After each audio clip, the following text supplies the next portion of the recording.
नमस्कार सलाम, my name is Rohit and you watching Rohit Sharma Studios. तो आज हम बात करने वाले हैं ज़ॉम्बीज़ के बारे में। जी हाँ, ज़ॉम्बीज़ आपने नाम सुना होगा, आपने मूवीज़ देखी होंगी, आपने ओटीटी सीरीज़ देखी होंगी, लेकिन क्या ज़ॉम्बीज़ वाकई में होते हैं? अभी तक तो हमने केवल स्क्रीन पे देखा है ज़ॉम्बीज़ को, लेकिन क्या ज़ॉम्बीज़ हमारे सामने आ सकते हैं? आज बात करेंगे इसके ऊपर और बताएंगे आपको कि ज़ॉम्बीज़ आ रहे हैं। ये यूँ कह लीजिए ज़ॉम्बीज़ बनना शुरू हो चुके हैं।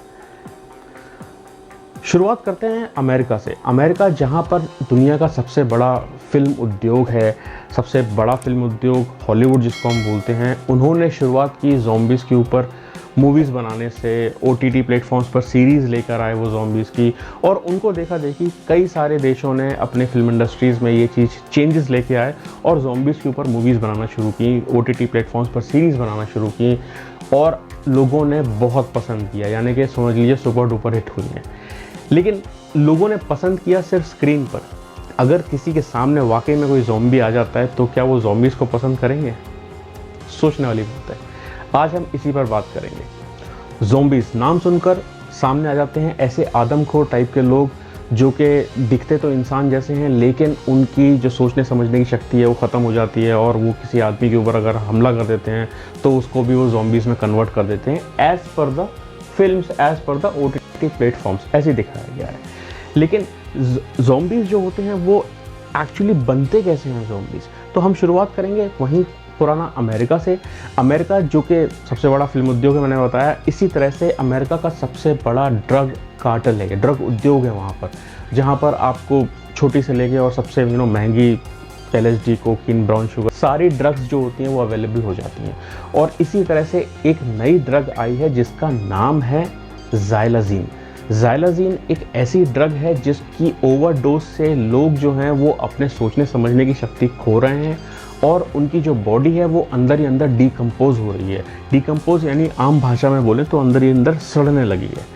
तो ज़ाइलाज़ीन एक ऐसी ड्रग है जो काफ़ी टाइम से अमेरिका में है, वहाँ बहुत फेमस है और इसकी काफ़ी डिमांड है, और लोग कितने भी पैसे देकर ये ड्रग्स खरीदने के लिए रेडी हैं। लेकिन वो जो लोग खरीद रहे हैं और जो यूज़ कर रहे हैं उसके ओवरडोज से वो लोग अपनी ज़िंदगी से हाथ धो बैठे हैं, यार मर जाएंगे।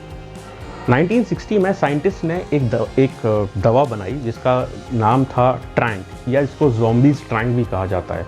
इसका आम भाषा में हम लोग ट्रैंक्विलाइज़र बोलते हैं।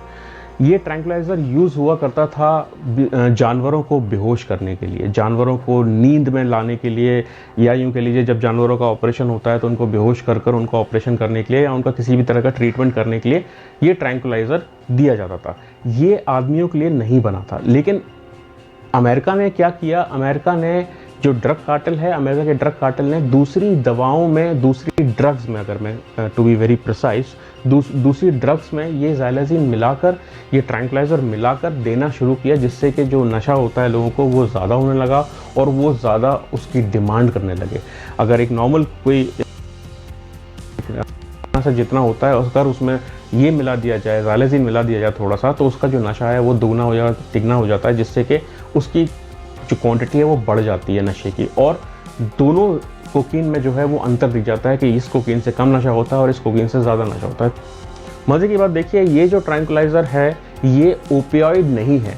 ओपियोइड, जितने भी ट्रैंक्विलाइज़र्स बनते हैं, जितने भी ऐसी दवाएं बनती हैं, साइंटिस्ट बनाते हैं, वो ओपियोइड से बनाते हैं। ओपियोइड का मतलब होता है अफीम, यानी जितनी भी, जैसे अफीम, अगर चरस बनता है, गांजा बनता है, हेरोइन बनती है, ब्राउन शुगर बनती है, तो ये सारे ओपियोइड्स होते हैं जो कि अफीम से बनते हैं।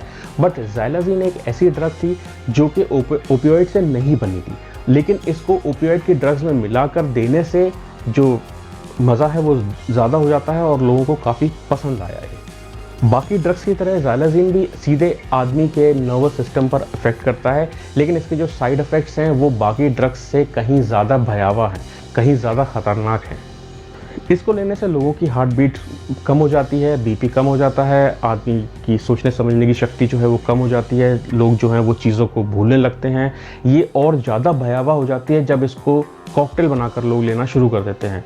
ये देखा गया है अमेरिका में कि जिन लोगों को ये बीमारी हुई है, जो लोग इस तरह के ज़ॉम्बीज़ बन रहे हैं, उन्होंने इसको एंटी डिप्रेसेंट्स में मिलाकर, यानी एंटी डिप्रेसेंट्स के साथ ज़ाइलाज़ीन को मिलाकर ले लिया, और उसके बाद उनकी ये हालत बिगड़ना शुरू हुई ओवरडोज के बाद। जैसा कि मैंने बताया कि इसके साइड इफ़ेक्ट्स काफ़ी ज़्यादा भयावह होते हैं। इन्हीं साइड इफ़ेक्ट्स में एक साइड इफ़ेक्ट आता है कि आपके अंग का कोई एक, आपके शरीर का कोई एक अंग जो है वो धीमे धीमे जो है वो डिकम्पोज होने लगता है, सड़ने लगता है, और उसके बाद या तो उस शरीर के उस अंग को काटना पड़ता है, काट कर हटाना पड़ता है, अदरवाइज़ वो जो जहर है वो पूरे आपकी बॉडी में फैल जाता है और फिर आपकी जो पूरी बॉडी है वो डिकम्पोज होने लगती है और आदमी धीमे धीमे मरने लगता है। अब अगर हम इसके इलाज की बात करें तो इसका इलाज अभी तक बना ही नहीं है। देखिए, जो ओपियोइड से बने हुए ड्रग्स होते हैं उनको उन रोगियों को ठीक करने के लिए नाइलोज़ोन करके एक दवा होती है वो दी जाती है, लेकिन क्योंकि जो ज़ाइलोज़ीन है ये एक ओपियोइड नहीं है, ये दवा उनके ऊपर असर नहीं करती है, लेकिन फिर भी डॉक्टर्स जो हैं वो ये दे रहे हैं। जो अभी तक मरीज़ आए हैं, जो अभी तक ज़ॉम्बीज़ बने हैं यूँ कह लीजिए, उनको ये दवाई दी जा रही है ताकि कुछ तो उनका असर हो। जिस तरह से हम लोगों ने कोविड के टाइम पे देखा था कि कोविड की कोई दवाई नहीं थी, लेकिन फिर भी हम लोग अलग अलग दवाएं जो है मिक्स करके दे रहे थे लोगों को कि कुछ ना कुछ असर होगा। सिमिलरली यहाँ पे भी ऐसे ही हो रहा है, क्योंकि ज़ाइलोज़ीन की अभी तक कोई भी ऐसी कोई एंटीडोट नहीं बनी है कि वो देने के बाद उसका असर ख़त्म हो जाए या आदमी ठीक हो जाए। लेकिन नाइलोज़ोन जो चीज़ है वो है सिर्फ ओपियोइड की एंटीडोट कह लीजिए आप। जो चरस, गांजा, अफीम, कोकीन वगैरह जो लेते हैं, जो ये ओपियोइड्स होते हैं जो अफीम से बनते हैं, उनके लिए तो ये असरदार होती है, बट ज़ाइलोज़ीन के लिए असरदार नहीं है। लेकिन फिर भी डॉक्टर्स इसको प्रिस्क्राइब कर रहे हैं। गवर्नमेंट ने इसके ऊपर बैन लगा के रखा हुआ है, लेकिन आप जानते हैं कि ड्रग्स एक ऐसी चीज़ है जो आदमी ढूंढ लेता है, कहीं ना कहीं से उसको मिल जाती है और आदमी जो है वो ज़ॉम्बी बन रहा है। आई होप आपको ये जानकारी पसंद आई होगी। अगर आपको ये वीडियो अच्छा लगे तो प्लीज़ शेयर कीजिए अपने फ्रेंड्स के साथ, लाइक करें वीडियो अगर आपको अच्छा लगे और सब्सक्राइब करें हमारे चैनल को। ऐसे ही और वीडियोज़ और जानकारी लेकर आते रहेंगे हम आपके साथ। तब तक के लिए नमस्कार।